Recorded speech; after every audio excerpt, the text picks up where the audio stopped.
Here on the Infinity Bros podcast, sometimes we have technical glitches. And what you heard since Isaac left is just the ramblings of two psychotic men in their mid-30s trying to just figure out life. Here on the Infinity Bros podcast. Have you ever wanted to listen to a podcast with middle-aged white guys thinking that their opinions matter? You've come to the right place. Come check out the Infinity Bros podcast. One's a pastor, one's a nurse, the other guy deals with government finances. Just the guys who want to hear cultural references from and their ratings and opinions of movies and TV shows. Here on the Infinity Bros podcast.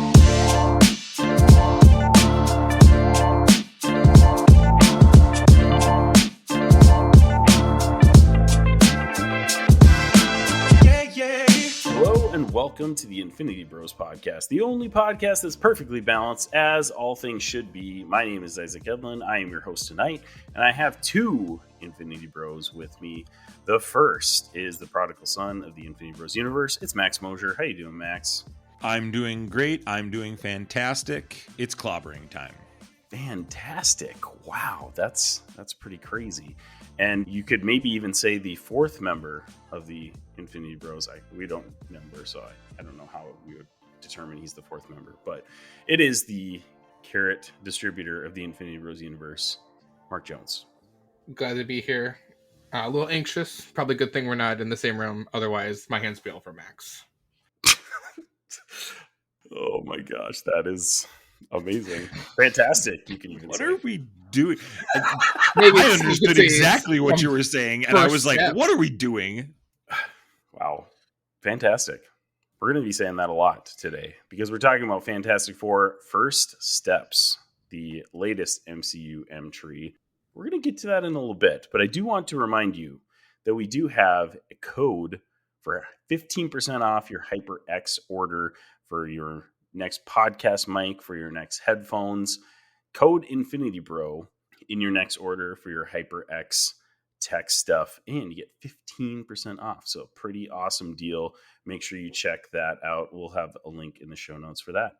And I have one other thing to talk about first is I got two expansions from the Doomlings crew, and just wanted to highlight them a little bit. I mean, we've played Doomlings a lot on our, get-togethers and everything. It's a fantastic game, and we've got a previous review, which I'll put that in the show notes as well. But they sent me two expansions, so I have to talk about them a little bit. They sent me a mystery expansion, which was literally just like 4 packs of Doomlings cards. It had a ton of traits, had a bunch of catastrophes and ages and everything. And then the Imaginary Ends variety expansion, which gets pretty deep into some different mechanics and stuff like that. And Holly and I had a chance finally to check them out the other day, and both of them are just such fun additions to the Doomlings that we had before. So I would highly recommend checking both of those out. And any expansion that you can get to Doomlings is fantastic because it is just a really, really fun game.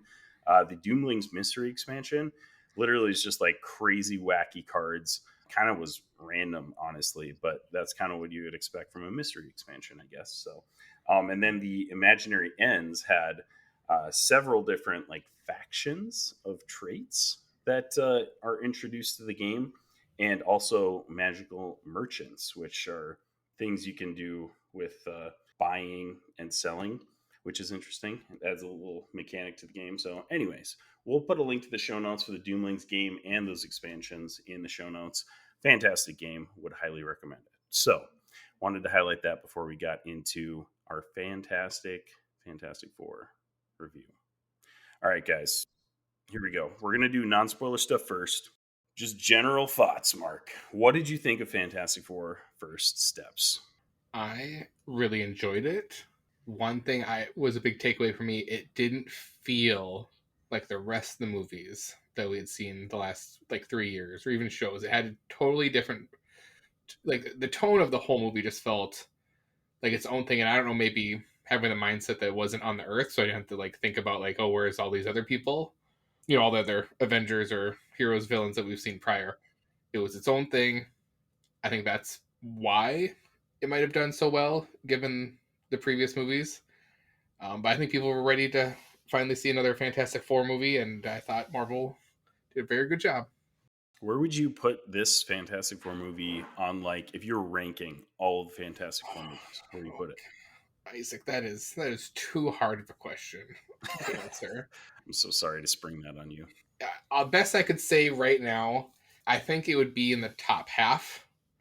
Granted, that's a lot of stuff, but I would not.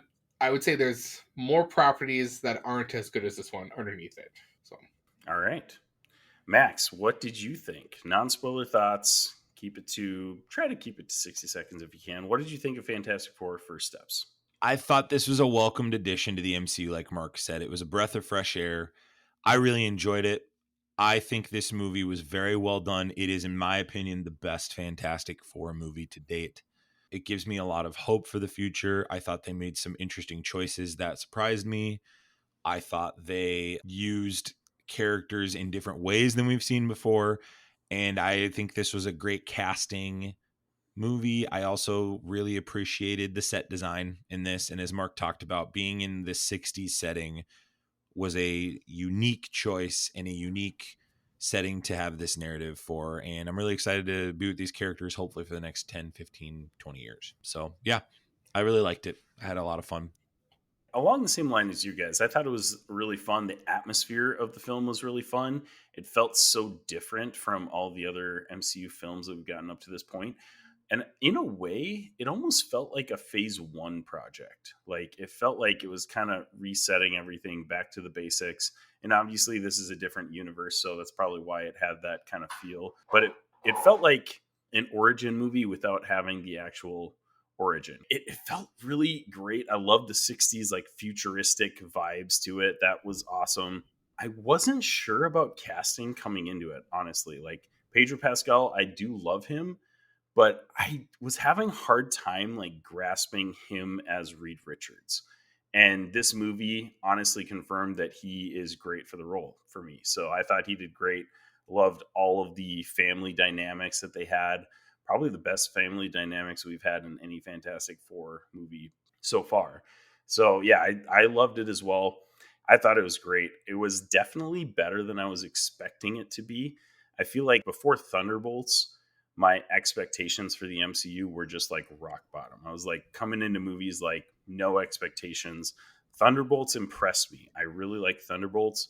So my expectations were a little higher for this, but they still were able to exceed those fairly low expectations. And it's a solid movie. It's a solid entry to the MCU. you know what's an interesting little trivia on this? I was just trying to think, like, who, because I thought there's other names attached to Pedro's, or for Reed Richards, before Pedro was, I think, the one that they went with. But here it says they offered the role to Jake Gyllenhaal initially.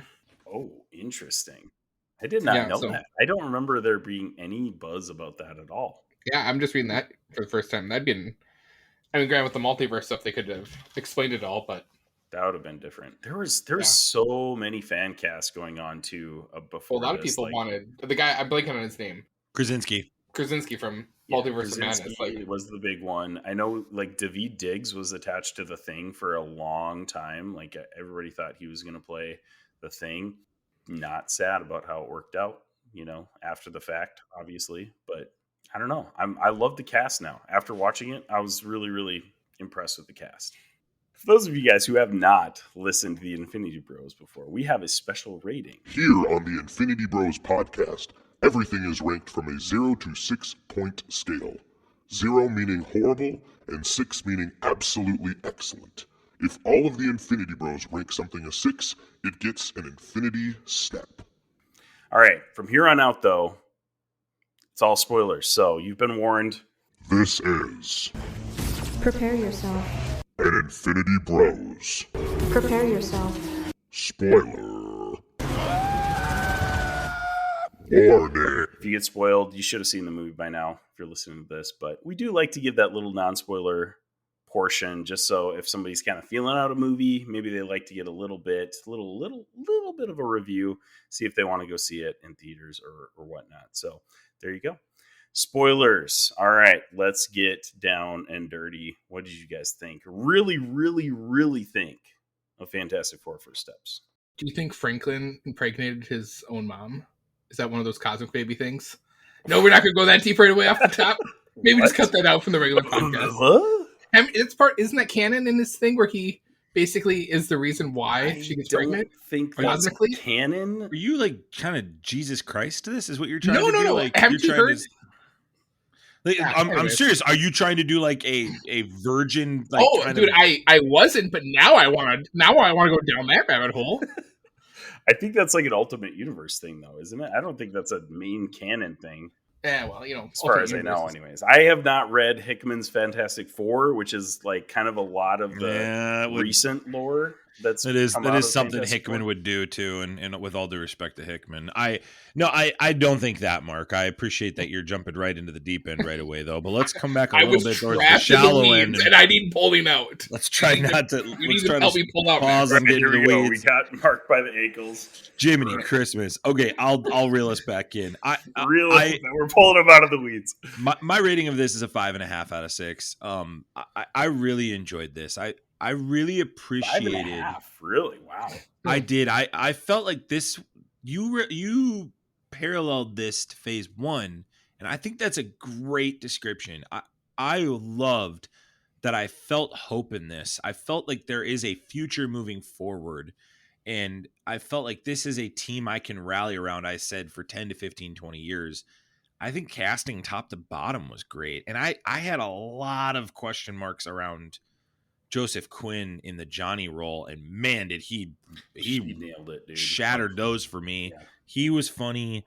Reed Richards, Pedro Pascal plays a haunted individual who is the smartest human being in this universe. And I didn't like that Ben Grimm didn't have the raspy voice. I think I've always read that in the comics as a raspy, gravelly voice, but I was okay with it. I think his portrayal is beautiful. I have heard one person I know critiqued Sue Storm as not having any flaws.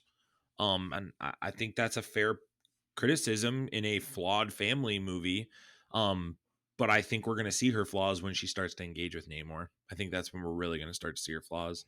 Yeah. And this is a great team. This is a good movie. This is a strong MCU movie. It's not the best MCU movie, but it is in the top half of the MCU. And I think it has a top 6 villain. I think it has a post-credit scene that leaves me interested, but I have some qualms with it.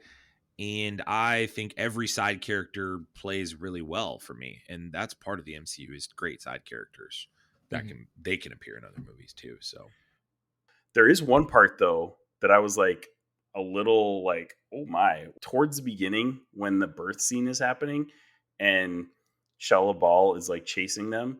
She was straight up like, "Killer Johnny." And I was like, oh my, okay. Like that's not this like perfect, pristine picture that this world has portrayed them as. And that was a little bit of a shock to me. But I mean, like, it's warranted. Like, she's trying to steal the baby that's literally inside of her. So I get it.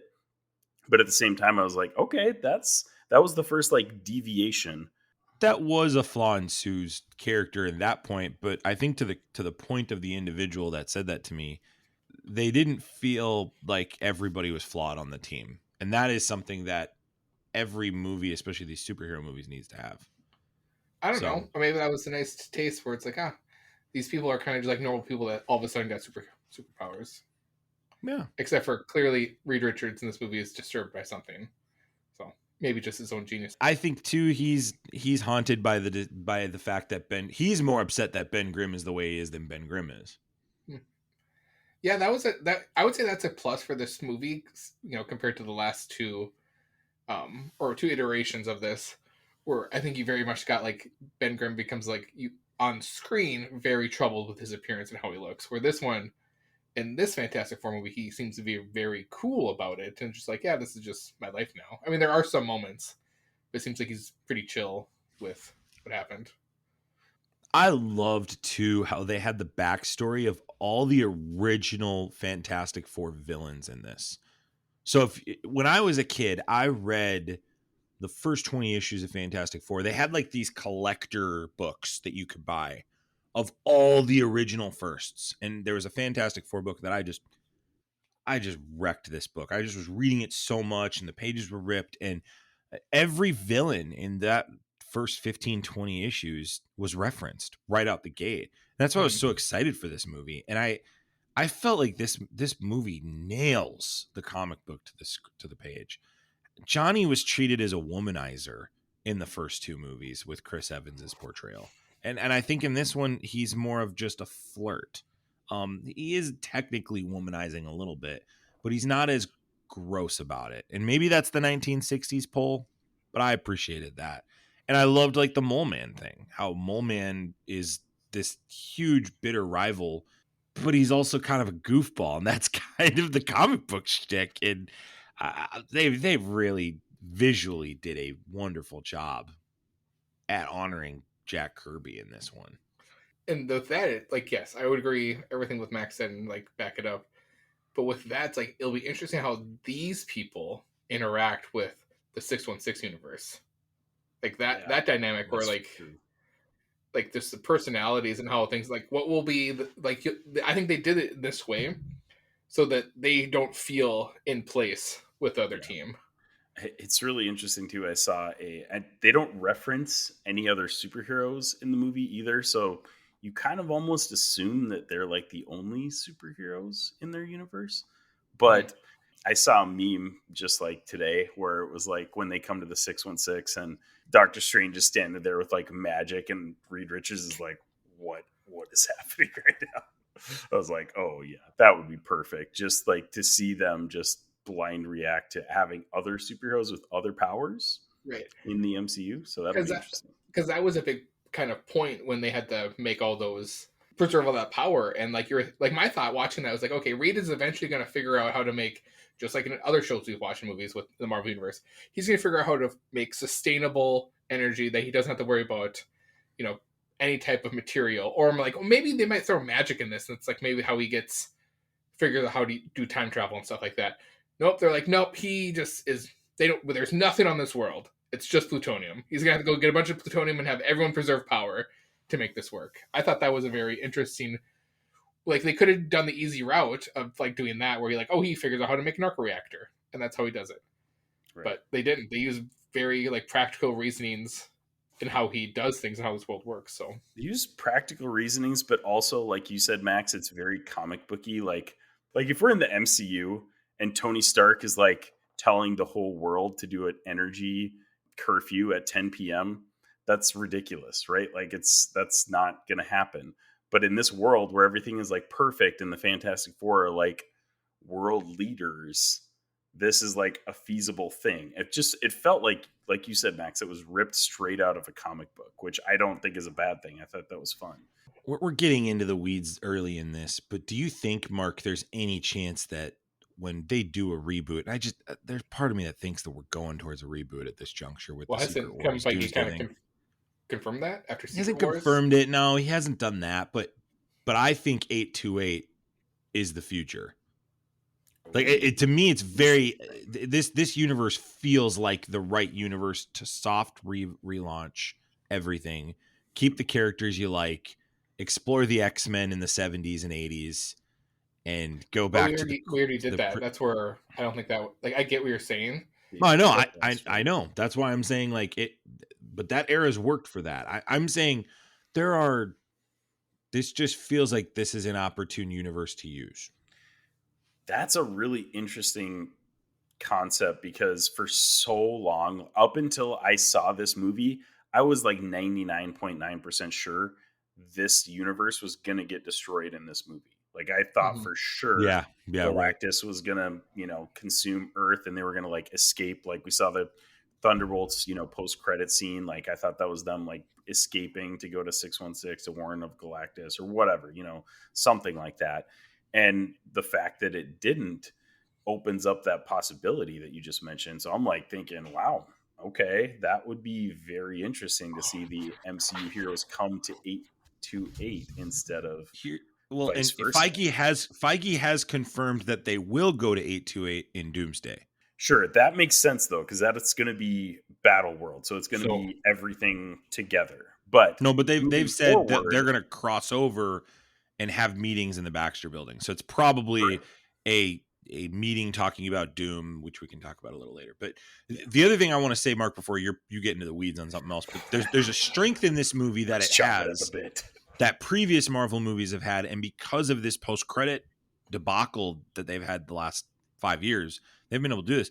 Because of the way Thunderbolts ends, I'm the entire time at the end of this movie wondering what's going to happen. I'm on the edge of my seat thinking, is Galactus going to take Franklin? And that's why they're getting in the ship. Is he going to take Johnny? Because Johnny's like, I'm sacrificing myself, and they're going to try to save Johnny. And then it's Shalabal who gets this redemptive arc. Like, I really appreciated that. And I think because, again, I have this warm, fuzzy feeling now of like, there's a future here. There's other things impacted by decisions made in this movie. Yeah, it didn't directly impact, but we know that ship is without a doubt coming to this universe. Who's in the ship is still an open-ended question. Yeah. Loved that. But that's a strength of this movie that Isaac doesn't happen without the Thunderbolts post-credit scene. Go ahead, Mark. So we I don't know if we talked about it on the Thunderbolts podcast or we've talked about it offline, but after this movie, I'm now more, I would be more aligned that the Fantastic Four ship we saw isn't the Fantastic Four from the 828. If anything, it might, because think about it, Doomsday, he's gonna bring him to Battle World, I would assume, or something like that. And if he's already got some existing Fantastic Four on his side, you would think that's who he would send to the 616. But then that would mean that there has to be a Council of Reeds that finally invite 828 Reed Richards, or he figures out how to get there. That's how that gets crossover. Because I would assume having Krasinski cast as Reed Richards might be the door open that there is a Council of Reeds at some point, and that's how I feel maybe 828 gets involved. Right. And we also already saw the Council of Kangs, so we know that it's like a feasible possibility to have a Council of Reeds at some point too. Man, okay. I think Council of Reeds is for sure coming too, because what's his name? Ian Griffith, Griffith, sorry, he's at the premiere. I thought for sure he was coming. And and the old like 90s actors were all there. Well, and they had a cameo. They had a cameo in this movie. Yeah, they did, but not as the Fantastic Four. No, but they had a cameo. I don't agree with you, Mark. I think it's one of two things. I think it's gonna be a red herring with that show. No, I'm not with you. I think it's Doom and Franklin or the Fantastic Four chasing after Doom and Franklin. That's what I was just gonna say, is that what if that is Doom coming to 616 on their ship? Like, that would be interesting. Because here's another thing before you get going into the weeds again, Mark. Matt Shackman, the director for this movie, said he knew nothing about the Fantastic Four post-credit scene in Thunderbolts. He had no input in that. He did not create that, direct that. Baloney. He may not have created it, but he definitely knew about it. I'm not buying that. I don't know. I'm not buying. Well, in all fairness, in the context of him saying when he record or like produced the movie, got it all finished. He didn't. It probably was finished before exactly. It was Thunderbolts put theirs in. I would maybe the context he's saying that in. What was my thought? Okay, so this is now a dilemma. I feel like we have to, like, this has to be part of the movie. When 616 people see the Doctor Doom, like, are they not going to be like, that's Tony? Like, right? Like, that, are we going to get something like that? Has to be. You would have, like, it has to be a part of it. Like, because that has to be. Why else would you cast RDJ? Like, because you got to think he's going to trick someone from the. They're definitely playing that trope at some point. Mm-hmm. I just don't think it's as clear cut. I think I just love the Thunderbolts post-credit scene. It's one of my favorite moves they've made since Endgame. It's just such a great decision for Doomsday. Thunderbolts is just a good movie. Yeah, Thunderbolts is great top to bottom too. Getting back to Fantastic Four 2, I really thought Galactus was a strong villain in this, and right. Yeah. I really loved his motivation. It felt menacing. Yeah, it felt terrifying. It was scary. And Shella Ball too was menacing and scary too, which I was not really expecting from the trailer. Like, I don't know. And the visuals, I gotta hand it to this whole film. Like, everything looked so good. Like, Shella Ball looked incredible. Galactus looked fantastic. That was part of how they were so menacing and just like real villains, is they looked so good. And even though I think, like, when I step back and look at it, it's kind of a simplistic story that we've kind of seen before. Like, it's Galactus coming to, devour the world, which we have seen before. But it was such an awesome spin on it that it felt so fresh. It was, there were so many good vibes about it, that Galactus and Shella Ball were a great team. Still interesting that they picked Shella Ball, especially now that we're like not expecting them to come to the MCU, because that was kind of the big thing, right? If 616 isn't getting destroyed, then they're saving the Silver Surfer for that. That's what I think. I think we're gonna see. I think we're gonna see a male Silver Surfer in 616. Yeah, Norrin Rad. And I honestly, Shalla Ball was a great character. She was great. I And her really, backstory was great. I know you really care about backstories, Max. So I do. Well, the context, yeah, whatever. Anyway, we just posted that. Her backstory is great, and no, she was one of the characters that a lot of people were dogging this character. Yeah. They were dogging this character being in this movie, and she's menacing. She did a great job. Yeah, I don't think this is the last we'll see of Galactus and Shalla Ball. They didn't die. Mark, another movie where they didn't kill him. They're learning. That's Infinity War Rob. He's the biggest proponent on that. But I do agree that in comic book fashion, you just can't kill all your villains all the time. So yeah, great job, MCU. Way to go.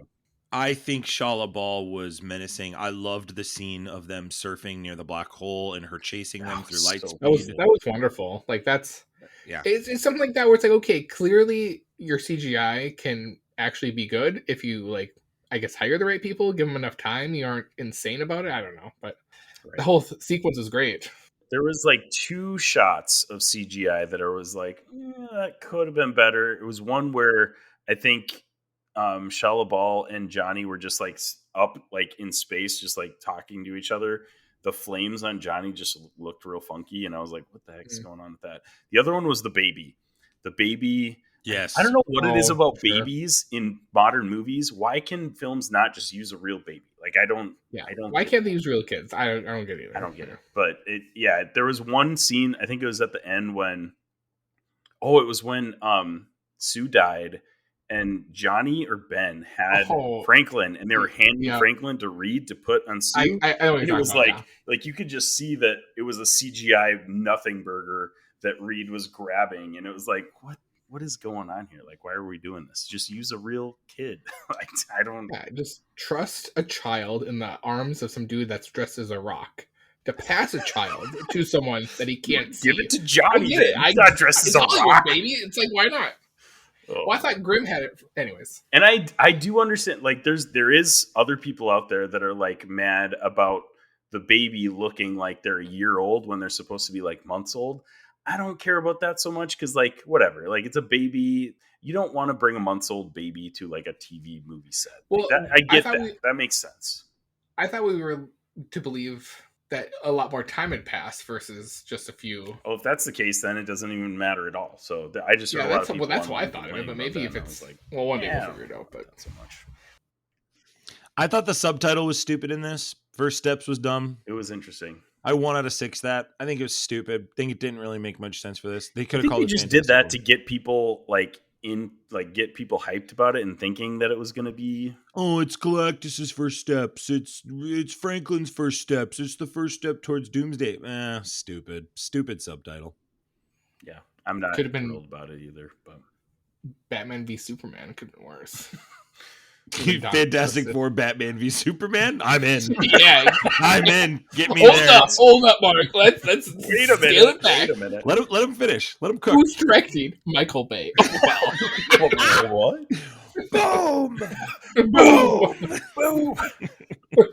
That's a fine boomer for you. Amazing. What did you think of the fact that they went against a trope here? They come back. Galactus obviously tells them, hey, I want Franklin. I'll spare your word if you give me Franklin.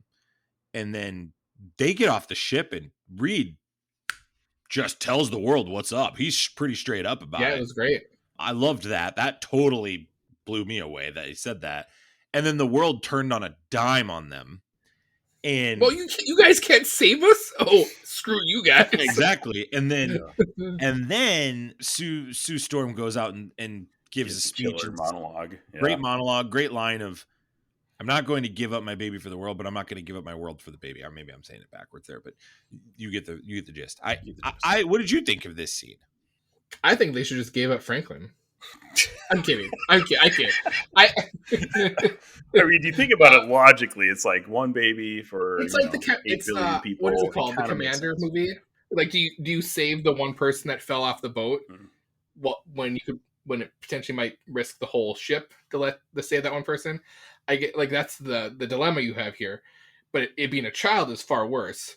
But yes, answer Max's question. I thought the whole sequence was great. We didn't get like, they tried to hide it. They were like, you got to give us an hour so we can explain it and we'll figure it out. That'll be our montage. We'll have it ready for them. He's like, dude, I don't know what we're going to do. We might all die.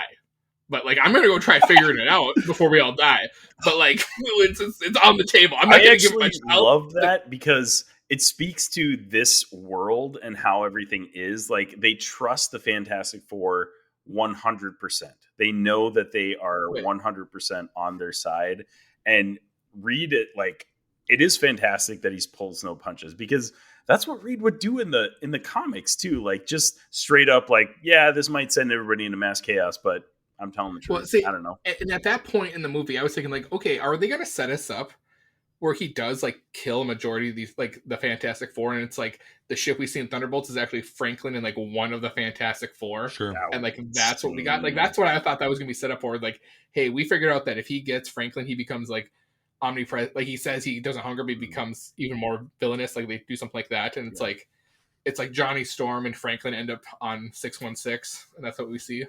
But that's not what we got. But I still like overall, yes, Max, that whole sequence was great. It was not traditional what MCU's done, and I think that's what made it. It's not traditional movie. The whole point of a movie not traditional storytelling. Yeah, yeah. We're rewatching Lost right now, and every conflict in Lost could be resolved if people just honestly told each other what was going on. And it's so frustrating sometimes watching Lost. It's like, guys, literally communicate, and you'd be fine. Just tell each other what's up here, and that's what happened. Reed got off the ship, and just 10 seconds in was like, "Yep, Galactus said he wants our baby. We don't know what we're gonna do. We're not gonna give up the baby." Maybe some of you will understand that. Yeah, they looked at Ben Grimm and Johnny are like, "Whoa, he just told them that. What's going on?" Like it was a wild sequence. Great. That was wild. I really appreciated it. I thought it was a unique way to do it. And I'm gonna talk briefly. I hate WandaVision, but I think Shackman. We have to talk about it. Shackman knows how to do this aesthetic very well. His set design and his camera work in this type of world. Good thing you didn't get bonered here. Is really, really good. And I'm really proud of him. Oh, okay. So I know we're bouncing around here, but I know some people online have given it crap.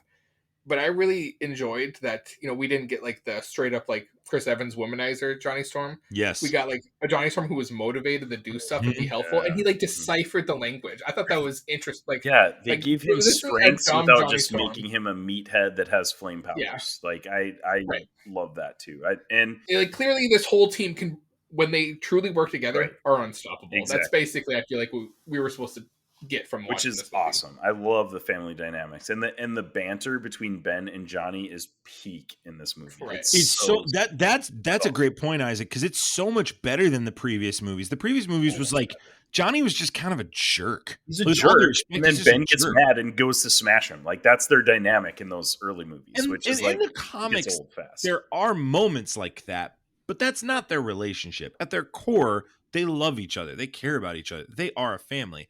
I didn't get the warm fuzzies of that in the previous movies we had when we were kids. Mm-hmm. I got more of a like Reed's absent-minded and Sue just really wants Reed to kiss her. And Johnny wants to have sex with everybody that he sees. And Ben Grimm is just a big old rock that's upset that he's a rock. Like, and there are components to each of those things that are part of these characters, but that's not the full story. I feel like they understood the role and assignment here. And every actor portrayed that well, and the writing supported it. I really appreciated that. That was a huge breath of fresh air. Yeah. Isn't it wild how good a Marvel movie can be with good writing?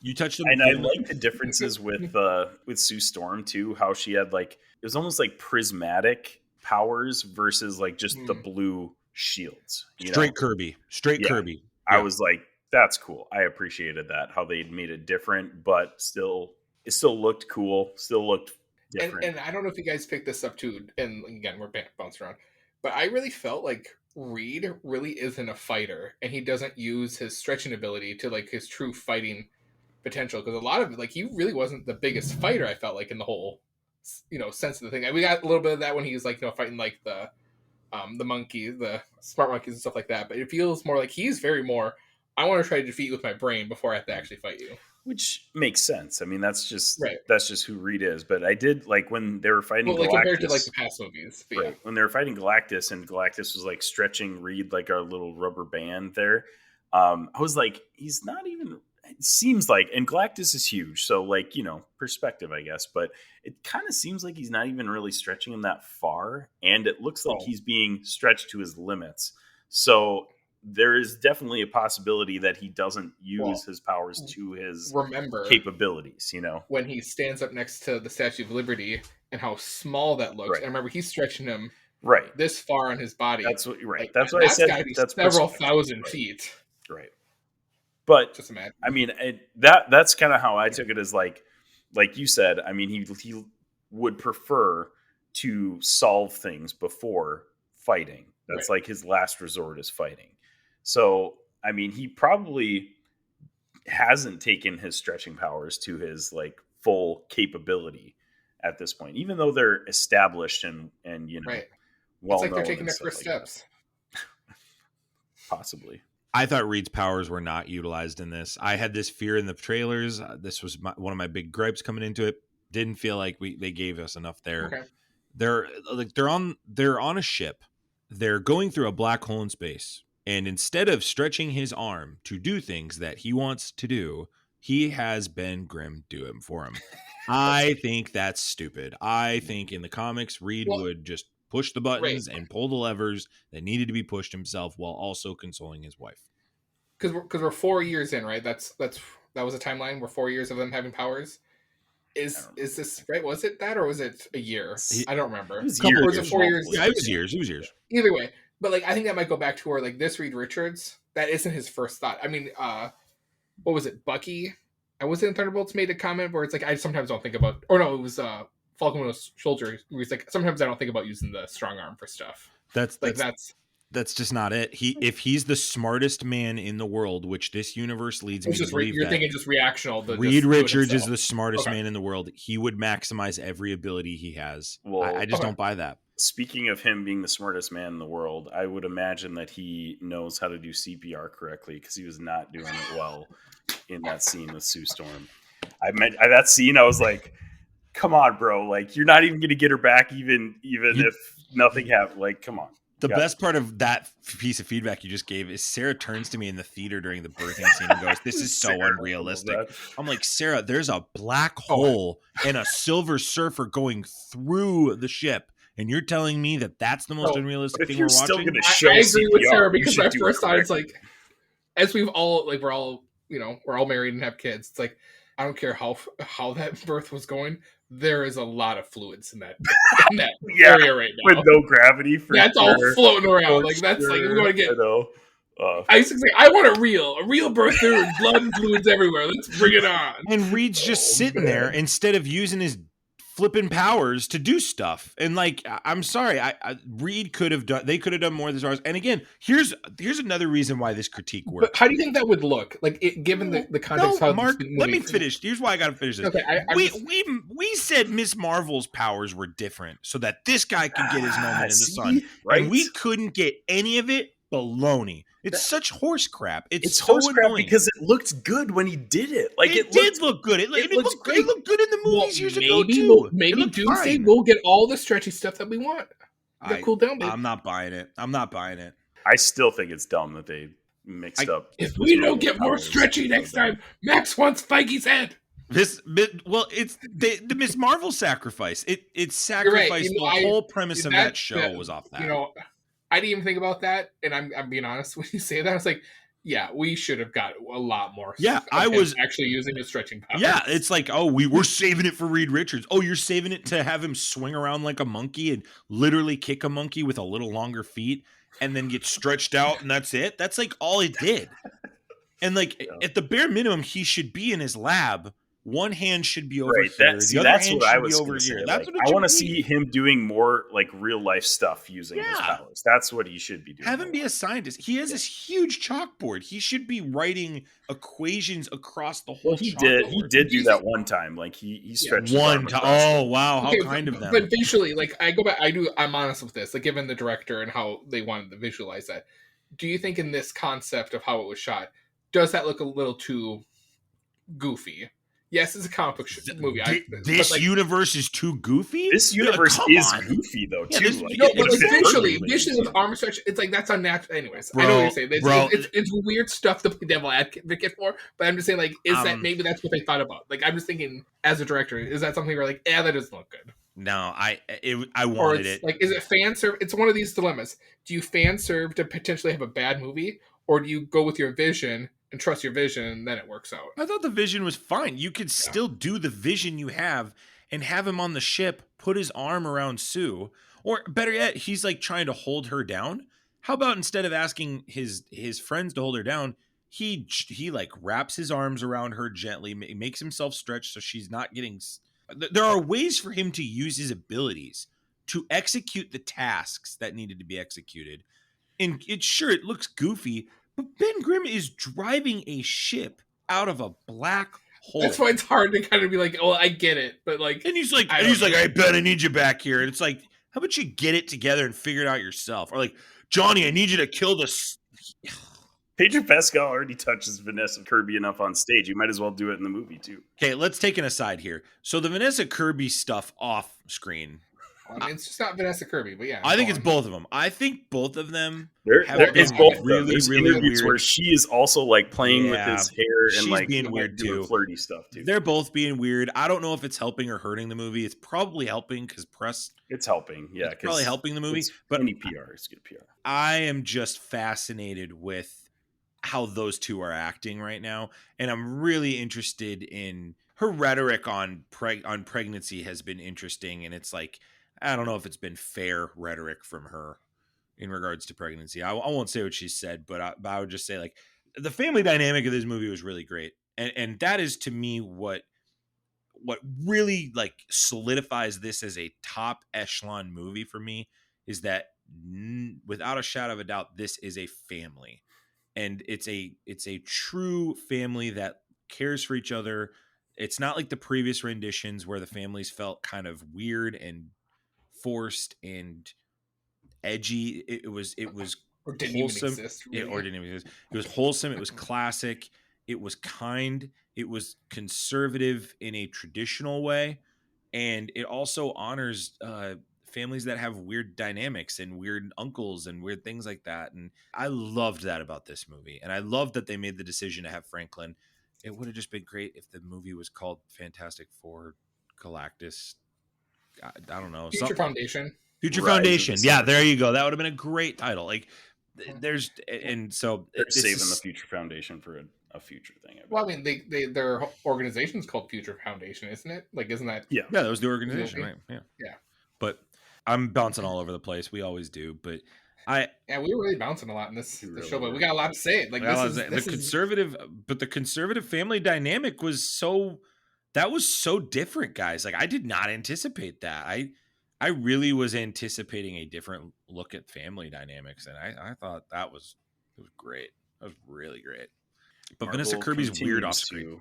Every Sunday at 7 p.m. post the family dinner video on their socials. So that's fun. Who eats dinner at 7? What kind of crazy. I don't know. That is late. I will say though, like you're saying the conservative family values, like as a father, and Max and I have talked about this, and Mark, is included in that as well. Like I watch movies differently now as a father. Like movies make me way more emotional as a dad than they did before.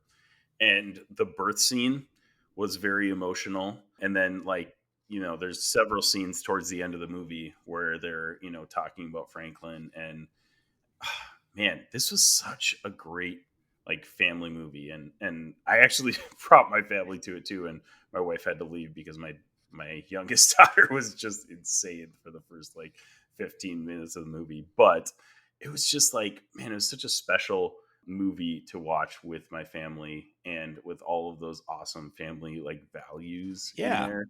It was fun. It was really, really great. And you don't really see that with a lot of the MCU movies. Like the family focus was a really cool aspect of this movie. And the one part I've really, really enjoyed about it for sure. And there's something about a legacy. Like, it's not just family, it's the legacy of decades ago. And there's something about when something was good, traditionally, holding on to that.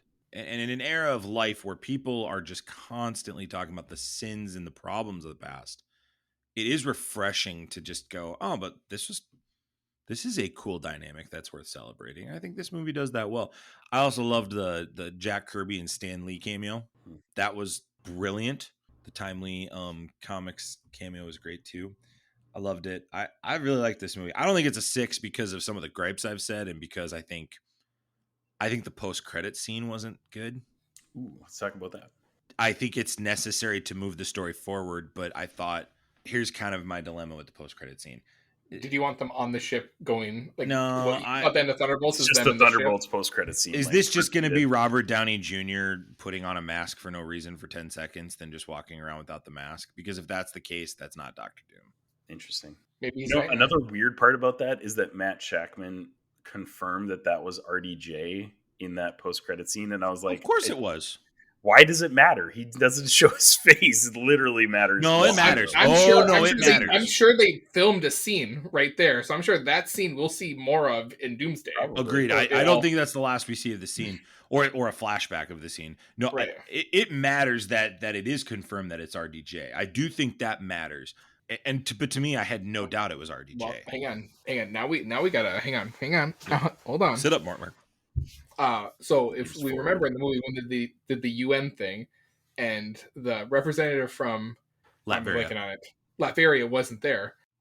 Now thinking of this is, do they have their own Doctor Doom in this universe, or is RDJ Doctor Doom in 828? Oh, gotcha. Yeah, great question. Like, I think it is RDJ. RDJ is the Doctor Doom of 828. Yeah, and this is my other thing. I know not all the variants look the same, but I know I've been on this horse a lot. What if we go in with Mephisto and Ironheart? What if they use a storyline where 616 is Tony Stark was actually Victor Von Doom?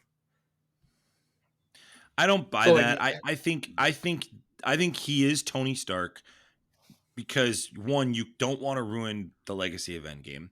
Two, you want to play on the trope of what we talked about earlier in this episode, which is right. And when he comes, they've got to have a level of trust for this guy right out the gate. Right. So, right. But yes, I am just frustrated that it's already like his mask is off.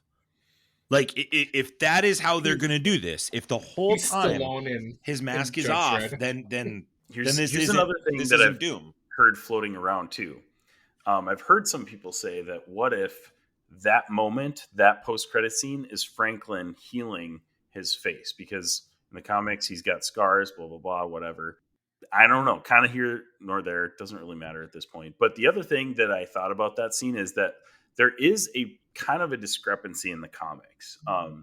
So early, when Doom was created, he wears the mask because he's so self-conscious about a pretty small scar on his face. Right. Yeah. But later in the comics, they disfigure his face more and more to where it's like, okay, well, now it's actually reasonable put on a mask that he's wearing a mask. But that's another interesting thing, that like if people are able to recognize him as or looking similar to Tony Stark, how much disfigurement is on his face, if at all? And why is he wearing the mask? I don't want his mask off. I want the mask reveal to be impactful. I want it to be something that Spider-Man sees it and just stops and just Oh, goes, whoa, or I want. You think Doom shows up in the Spider-Man movie next year? No, but I think like there's got to be a scene where Tom Holland sees this guy with his mask Right. off and just holds back a punch. Like we Okay, got to have something like that. And So I'm just you're not right. You can't convinced. have him disfigured. Like I don't even think he might, because you're right. Because there's got to be a point if you cast RDJ at this role, some point in a movie he has to like, and maybe that's who he tricks is Spider-Man, because Spider-Man no one recognizes him, and then if this Doctor Doom plays to his heartstrings, where it's like, well, I'm already, I'm Tony Stark. I know who you are, Peter. Where it's like, and then that's how he tricks Spider-Man into like whatever he needs him for. I don't know, something like that. I don't want that mask off for a majority of the movie. It can be for pinnacle moments, but if Oh, we're you're starting, saying like it's a last minute reveal in credits, like that's what you want. I don't care when you do it, but if they're starting off with this guy with his mask off, that is a sign of not good to me. Right. Here's something moving forward too. So after the events of whatever Secret Wars or Battle World, Doom Dynasty, all of this stuff, does RDJ stay as Doom in the MCU? Man, Or do dude, we get a new Doom through those movies? when I said It's RDJ casting a red, going back to this, the red herring, where it's like, just like you said, he's just a one off, and the real Doom comes up. Right. no, when this casting was announced, the tweet I sent was either the MCU died today or it just got the shot of adrenaline that it needs to go for a long time. I stand by that. If this whole process hinges on this story, if this story is lackluster or dumb, this is over. It's over because it will diminish this whole entire bit, whatever you call the post Endgame era. It probably squashes for some people in the same way Star Wars got squashed for people, how Endgame ends. And there wasn't as much time between these decisions as there was with Star Wars. I just think they've got to get this one right. And so I think they're off. I think that's a strike, is what I'll say. I'm not saying they're out. I'm not saying the movie's going to be bad. I'm just saying this post-credit scene did not do it for me. I don't like seeing him without his mask on. I'm with you. If it's just a little blemish, totally fine. That adds up to Doctor Doom. You are right. That is an arc. But if he's going to spend that whole movie with that mask off, then what is the point? Why not Could you just have it be imagine evil Iron Man? Why not just have it be all, superior Iron Man? Yeah. all the scenes we see with him where you can tell he doesn't have his mask on, we don't see his face. Like that's what they do. Ooh. that would be That's nice. dumb too, because the whole purpose of Doctor Doom Yeah, is but having he's his back. mask on. Apparently, you're not. No, you're not on easily this. entertained. His mask has to stay on. That's the point. That's the whole point. I see what you're saying, and I wouldn't like be broken by it, but I would appreciate it more if they kept his mask on more. So you're talking about the future here. Are we starting to get worried for Doomsday? Because there's only one MCU movie in between now and Doomsday, and it's Spider-Man next summer. Doomsday is slated to come out, I believe, November, December of 26. So what are we thinking? Like, we don't have almost any buildup to this. Doomsday is going to be the buildup, basically, for Secret Wars, the second one, I'm assuming. So are we getting worried about this? Are you guys feeling like this is not enough time, or are you okay with it? I think. I mean, you might be onto something there because it's like Spider-Man would have to set up, or one of the shows would have to set up. Like, why have an Avengers Doomsday? But we didn't have any build up to that. Right. Unless that's kind of maybe that's the trope they want to go over. It's like, hey, we're bringing you right into the conflict, and then we're going to tell you the past, what happened to that in the movie. But then that means like, is Doomsday going to be a 3-hour movie where you can tell, a long form how the Avengers got beaten up and how they're getting back together, like stuff like, because that's another thing. After Thunderbolts, you got to tell us like whose team Bucky and whose team Sam, like who, because there's 2 Avengers apparently in that world, so. Avengers. I think the table's And then, set. and then you go with the Robert Downey Jr. thing with his picture showing West Coast Avengers comic books. So, like, is that what we're gonna get? Is that how he's gonna trick the Avengers? Is like, oh, Tony's back, a different Tony, and he's leading one of the Avengers? I don't know. There's just so much. I'm not worried, Isaac. I think the table is set. I think they have pieces in place. I feel like Fantastic Four gave me a vision of hope for the future. I really do. So to me, I'm just kind of critiquing this post-credit scene. I'm not necessarily critiquing Doomsday. especially that now that I know that Shang-Chi and Black Panther are going to be in it. Like, there are characters in that movie that I'm like, great, we're getting the characters I want in this movie. It will have the roster it needs. Right. And we'll have the old X-Men too. That's another. Yeah, the old X-Men, dude, the old X-Men thing is going to slap no matter how this That's turns gonna be out. great. But Clearly, it's going to be, yeah. if the Robert Downey Jr. storyline is lackluster or bad, then this is a flop, and then it's hardcore reboot time. And maybe that's the risk Feige's going for. It's like, oh, if this doesn't work, then we'll maybe shut it down for a few years and bring him X-Men. Or bring some of the characters back. I'm just saying the decision to have him unmasked 1 second into the character being on screen is just strange. Very strange decision. I was definitely assuming that this was going to be the big setup for Doom and Doomsday, because Spider-Man seems like it's going to be street level. They've said it's going to be street level. They've already confirmed John Bernthal is coming in to be in it as the Punisher. Definitely more street level type. Well, have you on. heard the rumor of why he's coming to join Spider-Man? Is he going to be Punisher Ghost Rider? No, it's supposed to be they're fighting a Savage Hulk. That's what I've heard. I've heard rumors of that. Oh, because have you seen this? I don't know if this is spoiling anything, but I think in one of the captured scenes, if they've done anything or sets, there's like a picture that's like half ripped that looks like it's a wanted poster, and they say either looks like Professor Hulk or there was another hero in there. It's like a hero basically is wanted. Well, and Mark Ruffalo's confirmed to be in that movie too. So I think I didn't know that. I think Maybe. that was a while ago that was said. So I think that's a great storyline for a street level. It's a street level story that can be bigger but stay there. Right. Yeah. And it also has the opportunity to rehash what happened in the Incredible Hulk, I think, which could be helpful. Maybe a Luke Cage would show up too. That would be cool. Oh, don't get the cart in front of the horse there, Max. You know what happens Mark, when you start being like, hey, there's all these heroes in this town. Why don't they go ask each other how to help each other? Yeah, sorry. I just we can't expect them to actually make smart decisions. I pulled a Reed. I just got on the horn. Hey, I'm Daredevil. Who am I going to get to help me? Oh, just some regular people. What about the guys that superheroes that you teamed up with 5 years ago? And it's hilarious too on the Daredevil I don't know thing, them anymore. that they're definitely not. It's just going to be Jessica Jones that's helping him. It's like, oh. And then something. If they take one person, that's fine. But if you give me nobody, you're going to be like, this MFer didn't go get She-Hulk, Jessica Jones, the Iron Fist, Luke Cage, maybe that Spider-Man guy, Doctor Strange, maybe Moon Knight, anyone that lives in New York. I'm on the opposite end, Mark. It's all or nothing. It's either he gets none of them. Yeah, he's got it. But they're not even going to address the Thunderbolts thing, which is just crazy to do what they did in Thunderbolts. And that is the knock on the Thunderbolts movie. It doesn't impact the MCU. Well, that's what there has to be scenes in Daredevil where they talk like, hey, remember when we went to that we had to relive our worst memory ever? If you don't bring that up, come on, it's the whole city of New York. Just say it's in a future 828. Well, back to Spider-Man though. If it is going to be street level, is there going to be any referencing or building to Doomsday? Probably not. Maybe we get a post-credit scene. Post-credit. But that's at most what we're getting, which you can only do so much with a post-credit scene. If they just tricked us and they're like, oh, actually, this is a very much cosmic movie. That would be wild. We get cosmic, Ultimate Spider-Man. That would be... No, this is what hear me out. Now we're going to... Hang on. Here's the story I'm going to tell that made the Infinity Bros $1 billion.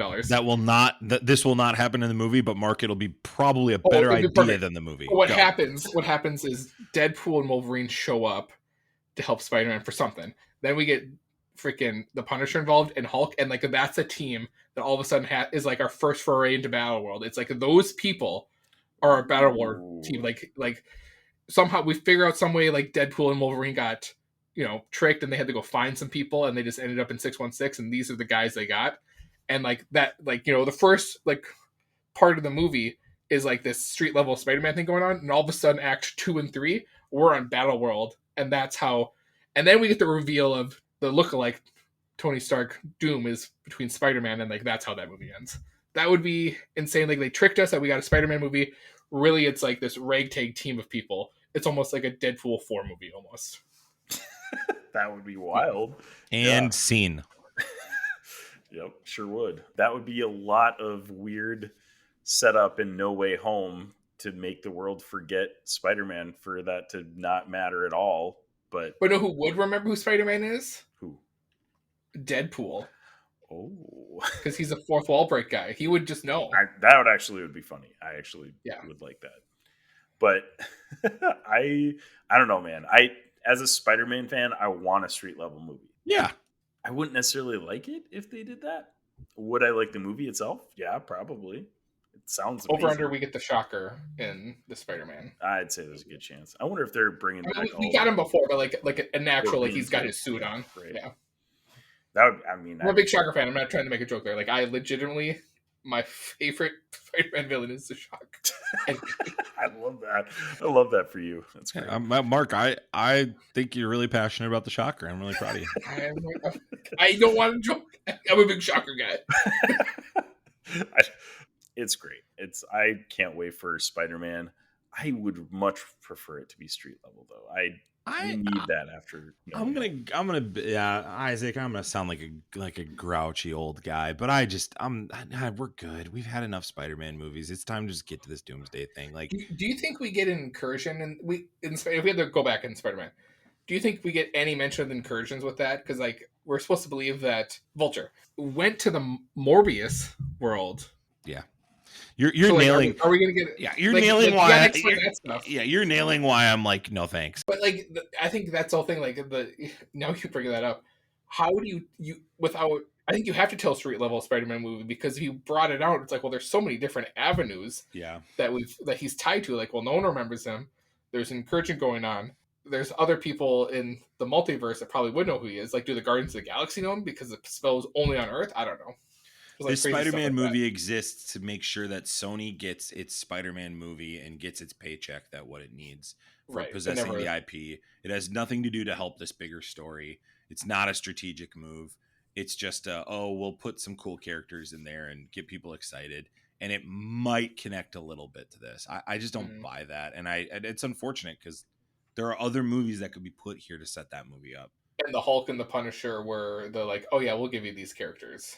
Yeah, right. And help market the movie. We need an original Avenger. Okay, it's Hulk. And then we need a character that nobody expects. Because it also, the other part, it looks like they're setting up a Defenders thing in the future. Spider-Man probably will be able to cross over with that because he now will know Daredevil and then Punisher. Right. So I think it's just a way for Spider-Man to be in everything. And it's just Sony's way of going, well, let's get another movie out there so we fulfill our contract, what we owe Marvel. Disney needs us to make another Spider-Man movie. We hate making money. We want to make movies about like some obscure character that is a villain of Spider-Man. Jason film that's gonna bomb and suck. But I'm looking forward to in Doomsday finding out why Thor was crying over Daredevil or over Deadpool. I think that'll be fun. That'll be wild. Maybe that's in this Spider-Man movie. Maybe my prediction's true. I'm gonna say no. Well, I'm gonna say no at that one. Watch it to find out. You never know. I suppose I'll be there. You don't have to worry about that. I'll be there. I'll be there. But yeah, not a fan of the post-credit scene. But I'm still optimistic about Doomsday. I still think it's got the right directors. I do think the teams are. Thunderbolts, people are going to be excited about that squad. I know Sam Wilson's character is a little lower, but he'll have the OG-ish Avengers. That's another thing we gotta deal with. Eventually, the Sentry's got to come back, and the Void has to be a problem or a solution. Right. Am I right there? Yeah, Rex? right. No, gotta be right.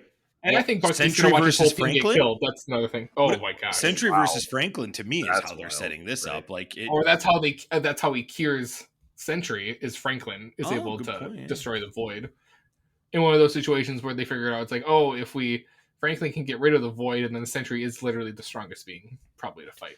Or what if Franklin isn't getting hurt by anybody? He's being manipulated by Doom, and the one person who can actually attack him is Sentry.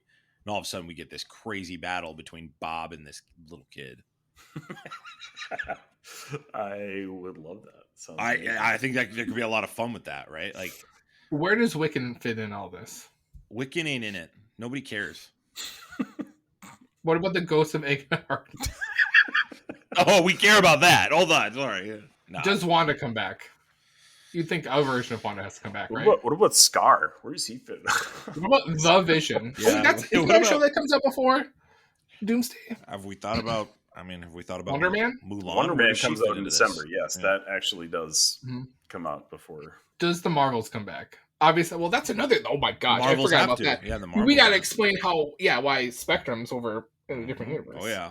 Or Oh, yeah. multiverse. So many things to tie up in. Oh my gosh. And now going back to what Isaac proposed, how do you do that between just a Spider-Man movie to Doomsday? Like, Well, or are Kevin they just Feige gonna? gave an interview like a couple weeks ago and talked about a lot of stuff, and he's flat out said we're not coming back to a lot of those characters. And it's like, then why did you do that even? Like, why did you even introduce them if you're just not going to come back to them ever? Like, come on, bro. Like which ones? He didn't specify which ones, but he said there will So, be like- characters that they just never come back to. So, Which I'm like, assuming. we might not ever see Moon Knight again, like one of those type of Oh, situations. I No, hope he not. he That would said be in the interview that there'll be a time where Moon Knight comes back. You'll be surprised. He's being cheeky. Mm. He's saying it's not like the original Patrick Avengers Stewart where- isn't ever going to be Professor X again. Right. I think it's more of what you're saying, Mark. I think it's more of a, well, you'll see him again when you see him. Whereas with the original Avengers, you knew they would return, and that's part of the shtick. And you're right, Isaac. They oversaturated their pool. They needed less of it, and they needed to invest in, instead of introducing a ton of new characters, just invest in the characters that are newer. Or if you introduce someone, bring them in another thing. Like how they haven't brought Shang-Chi into another thing. It's just or crazy the to me. Eternals. Yeah. Yeah, or Eternals, Yeah. and the Eternals have to come back. Like, if you didn't like the movie, fine, but that's too big of a thing to just leave laying around. Like, Harry Styles is literally playing Star Fox, guys. Like, we got to have him back at some point. We'll Yeah. see. Disney Plus, Gotta have man. him back. In Feige Gotta. we trust, right, Max? No, I don't want Wanda back. How do you not want Wanda back? Are we gonna get villain Wanda, or are we gonna get hero Wanda? Hero It's Wanda gonna is be what I Hero. want. I'm back. cool with hero Wanda, but if I got to deal with the whole, No, if she came back, she'd definitely be Hero Wanda. She wouldn't come back as a. if villain I have to again. deal with the fact that she's grieving over kids she never had, again, I'm just gonna lose my marbles. I'm Again. done with that arc. Yeah. Like, we got to be done with it. You just don't get it.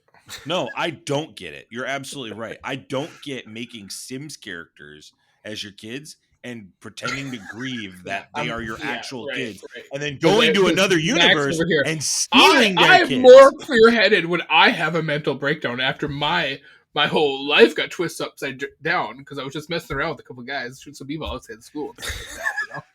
Here's some more discourse that has been happening online, and I'm like not even sure how this all started. But so Franklin obviously is in Fantastic Four First Steps, and he's very powerful being, probably one of the more powerful beings in the comics specifically, but in the MCU eventually too.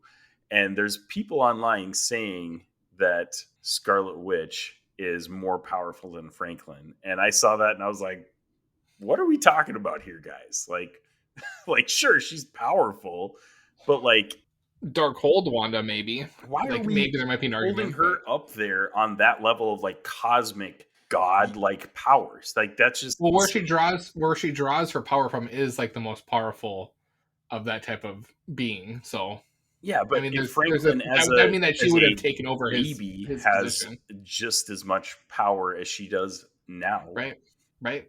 What are Hey, we talking about, guys? We're never gonna know how much she sacrificed. We're never gonna. We won't.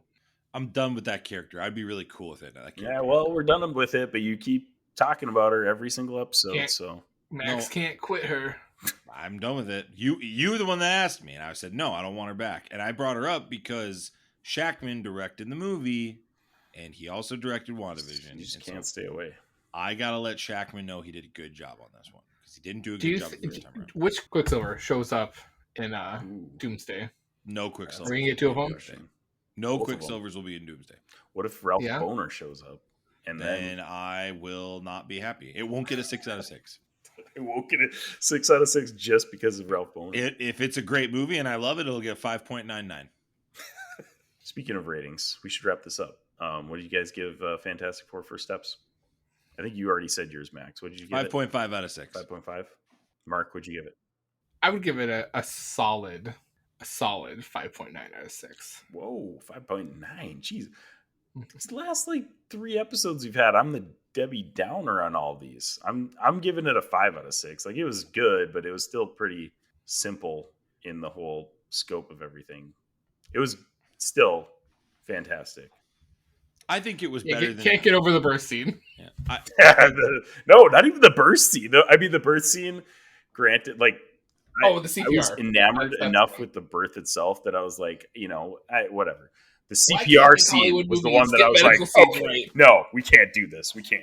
That was it. I stormed out of the theater. He did. I saw it. I was there. Zane and Mark were sitting right behind me. They saw it. I think this movie was better than Superman. Ooh, I haven't seen Superman yet, so but But I've heard comic book wise, they were very similar in the sense of like, Yeah, felt very comic booky. not a knock on Both Superman. are very, very good in their own Yes, respects. agreed. I'm not going to say which one's better because they're not in the same universe. Actually, Mark, you already did. You gave Superman a 6, and you gave Fantastic Four a 5.9. So therefore, you said Superman was better by your logic. all right, I take back. They're both 6s. In your dumb face, Max. Whoa! Look how that works. Wow. I forgot we weren't playing Whose Line Is It Anyway. I It's love the it. point he mattered. I love it. In an effort to not lose an argument, he just changed his rating. I love it. Good for you, That's such Fantastic a Mark Four. move. That's It incredible. is such Yeah. a Mark move. Oh, well, it's a 6, and Max is an idiot, and Wanda's awesome. You could say that it's fantastic.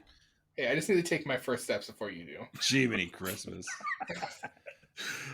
Seriously, that might be the worst title in all of MCU. Like, I'm not even. I don't know lying. why it wasn't Future Foundation. Terrible, That was terrible the tongue in title. cheek you're going with it. But, I Yeah, don't know. terrible title. But maybe there would have been some expectations if you called it Future Foundation, though. So. You're right. No, you're right. But Probably why right. couldn't we just call it? I'm done. You could just call it Fantastic Four. We just call it Fantastic Four. Why did we need to do it? We could have Because I called don't it think they wanted Fan-Fortastic. another fan. Well, that's why they probably didn't want to just leave it as They just fan. wanted to separate it from the Fan-Fortastic as much as possible. We have to, guys, we got to have a subtitle. I don't even care what it is, but we got to have a subtitle. So people didn't screw it up with the last 2 Fantastic Four franchises. That's why they gave it something. But yes, First Steps could have been something else.